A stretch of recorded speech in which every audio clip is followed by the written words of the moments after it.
Coach, obviously in 2021, it was still COVID protocols and attendance was limited. A couple thousand people, did their best to make noise, but I would expect a totally different environment Thursday. Well, how much is your team looking forward to that kind of environment at Thompson-Boling? And then a quick follow-up, the status of Jordan Horston. How is she doing in terms of being available to play this week? Yeah, I think one of the biggest disappointments out of COVID when you talk about games and such was the lack of fans we were allowed to have when Connecticut played here. And I thought, the ones that could come were here. So I'm excited about the opportunity to have a great atmosphere and a great environment to really showcase women's basketball at this elite level. And, I know our team is excited. Who wouldn't be, right? Everybody wants to play in that kind of environment with that atmosphere and a lot of fans in the stands. So I think just speaking on their behalf, I think everybody's excited about that opportunity.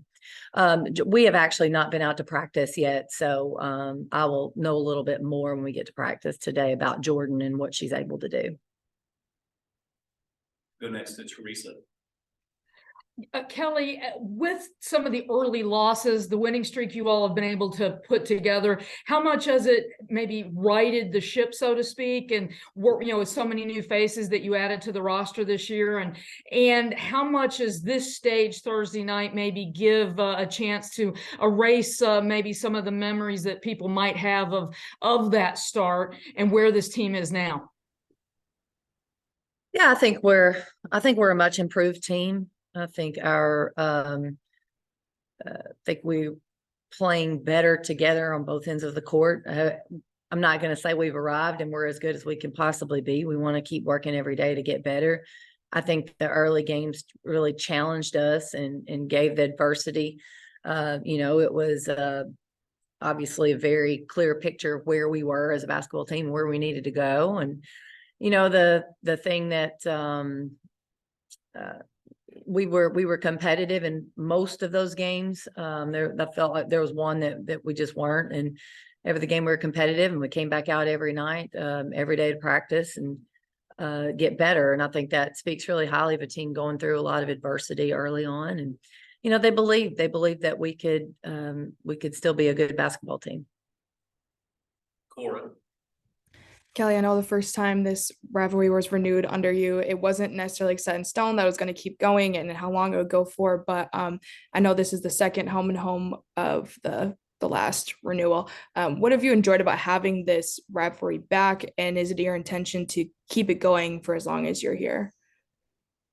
I think the game has been good. I think it's good for both fans, fan bases. You can see that by the attendance and the excitement. And obviously there's just a lot of extra noise, extra hype prior to the game with this matchup. I think you can see the national attention that it has drawn. So I think, the buildup has been probably really good for women's basketball and getting people talking about these two programs.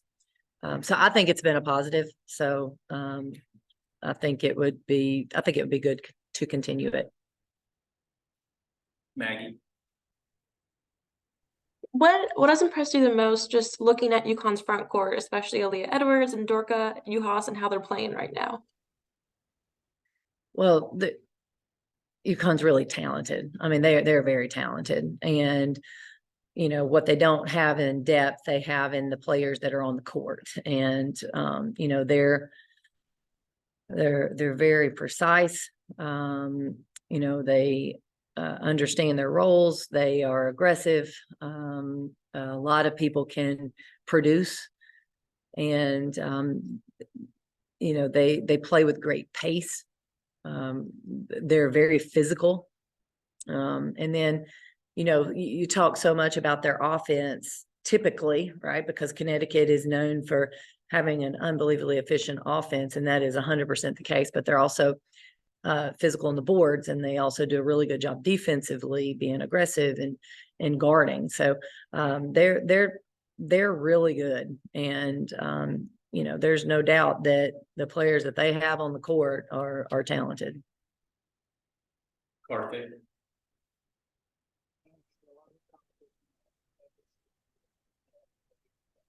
Carthy. Coach, can you hear me all right? Yeah. Okay. I was saying the level of talent you all have played is pretty elite, but all 6 of those losses this season have come to ranked teams. Playing UConn, this week, what does your team need to do to be able to deliver in a big game? Well, I think we have to play sharp. We'd have to play very physical. I think you've got to play through runs. You've got to make adjustments on the fly. I think, the thing about playing this game, mistakes turn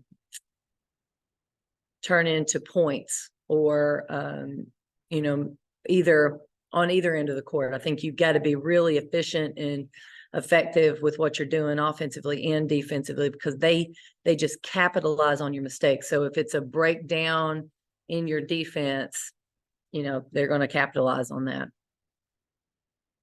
Laura. I know this game is always kind of a measuring stick for you guys in the middle of SEC play, but just given the turnaround of the last, 8-9 games for this team, how much of a test is it for your team of how much they have truly improved and how far they've really come? Yeah, I think it's a great test for us. And, I think we've been playing good teams, obviously in the SEC. We've been challenged, but now you go and you're going to play a top 5 team on the national stage. I think it's a big challenge for our team. I think it's a great opportunity for us, and that's the way we're looking at it. Which is what a great opportunity for our team to really come out and compete against a top 5 opponent. Maria. Coach, in a couple of those close losses this season, it came down to a last possession, obviously against Gonzaga and Virginia Tech. How much is it a boost for your team the way that Missouri game was closed out with being down late in the fourth quarter and then pulling out that win? I think that game gives you a lot of confidence. I think our team, moving forward can reflect on this game, and probably as much the poise that we had down the stretch, just a great confidence, not a lot of panic, but a lot of urgency. The message, the communication that was had in the huddle by the players, I thought was spot on. And really proud to hear those things and to see those things and to see how competitive our team was down the stretch. Casey. Kind of building off of Maria's question, the Missouri game and just all the wins that you guys have now had in the SEC, how is that building the confidence going into this UConn game for the team specifically, and as you guys move forward through the rest of the regular season? Well, I think, anytime you see progress, I think, and you see success. So we see our team get a little better in areas and we win a basketball game. I think that's great for your confidence. I think it's great for their belief in our system and what we're doing. They never faltered early on, but it's always good to have that reinforced with wins. And they also understand we're still getting better, we're still working, we're still pushing and finding ways to improve, but I think they are proud about how far we've come thus far. Bill. Hey, Coach, as part of our game broadcast for before the game, we'll be doing a lot of sort of reflecting on your relationship with Pat and Pat's relationship to not only this rivalry, but of course to women's basketball. I would just love if you could just speak to sort of her enduring legacy, watching your young girls wear We Back Pat shirts all these years later, and the imprint that she's had on this legacy. Well, it's a lot, obviously. Pat's legacy went far beyond this program. It went far beyond this community. She was able to touch so many lives here, but across the country. And, because of what she did and how she did it, what she stood for, and the way she did it. I think to see this woman come out and be tough and have a competitive fight, that just seemed unique at the time. I think it, opened the doors for a lot of women across the country. And I can't say that I think she set out to do that. That's just the result of someone and their passion for what they really believed in. But it was beyond women's sports as well. I think a lot of a lot of athletes in general looked up to her, and I think the way she did it and what she stood for, I think was really important. And the further we get from her time here, the more important it is that we have these moments that we're able to reflect back on what she did. And, for our team to be able to wear the Summitt jerseys and to, the SEC to have a We Back Pat initiative, it gives us an opportunity to talk about her and what she stood for. And it gives us an opportunity to remember and reflect on her legacy and understand that even for so many young women's basketball players that did not have an opportunity to meet her or even to know her, she is a big part of why they have the opportunities that they have today. Perfect. Coach, what do you remember most about your playing days against UConn? I'm sorry, say that again. Yeah. What do you remember most about your playing days against UConn? The environments were amazing. We had sold out arenas. Remember the competitive games, probably the players as much as anything, just so many talented players on both sides of that rivalry while I was here.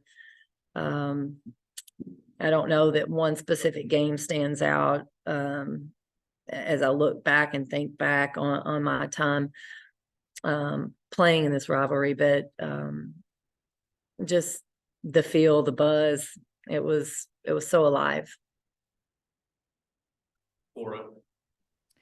You mentioned a little bit before about how, with this rivalry, there's so much buildup. There's a lot of talk about it before it happens. Have you seen your players kind of enjoy that rivalry energy? Does it motivate them a little bit, especially since, Tennessee hasn't beaten UConn since Candace Parker's days? Honestly, I haven't seen the team recently to be able to gauge that. We literally did not talk about it prior to a Missouri game. I mean, we stuck with the one game at a time mentality. That's what you have to do to stay consistent. Every game is important. So, we really did. And if I felt like our team was swaying a little bit, I was gonna bring it up, but I didn't have to. I thought they stayed focused on what they needed to do. And then on Monday we were off and we're prior to practice today. So we'll talk a little bit about it. We'll kind of gauge where they're at in terms of their focus and their embracing the hoopla that comes with this game, because there's a lot that's going to happen before the tip. Maria. Coach Sarah Puckett struggled against Florida from the arc. I believe she made a layup in that game and just kind of shook her head like, finally, I got one to go down. That shot she hit against Missouri may be the second biggest three-pointer she hit, the other one being, to send y'all to the Sweet 16. How good is that to see Sarah Puckett finding her stroke and sort of, because as a shooter, you need to see some go down, and she got that Sunday. Yeah, she hit some big shots, obviously, none bigger than the one that she took late. I thought the three that she took can't remember if it was the third or fourth, the second half, I think we were down 7. She took a 3, cut it to 4. Thought that was a huge shot. And she literally had just come back in the game. And that's how confident she was. But she got that thing, let it fly. And I think, she puts in the work. And when you put in the work, you're going to have confidence. And I think for her, she's had some games throughout the year that haven't been great shooting nights, but she always comes back and, works hard and puts the time in and has confidence the very next game. Her teammates and her staff we have so much confidence in her and her ability to do a lot of things for us, not just shoot, but do a lot of things for us. And so I was really happy for her. I was really proud of her, but obviously really excited for our team that she was as effective shooting the ball as she was at Missouri. Not surprised at all, because I do think she has that ability. You said after the Missouri game, you didn't see enough physicality in the paint. What do you want to see from your post players to combat, Aaliyah and Dorka's production? Yeah, I think we'll have to really embrace a physical game. I think that's the first thing. You've got to understand it's coming and you've got to be okay with it. And you've got to be able to play in that environment, and that's where, our players in the paint, and a lot of that does go to our post players in the paint. They have to be prepared for that kind of game. And it's almost a mental awareness as much as a physical awareness. And, hopefully in the next couple of days, we can also make sure they're playing the way they need to play in practice to prepare them for that on Thursday. All right, if there are no other questions, we'll end it there. Thank you, Coach. Thank you, guys.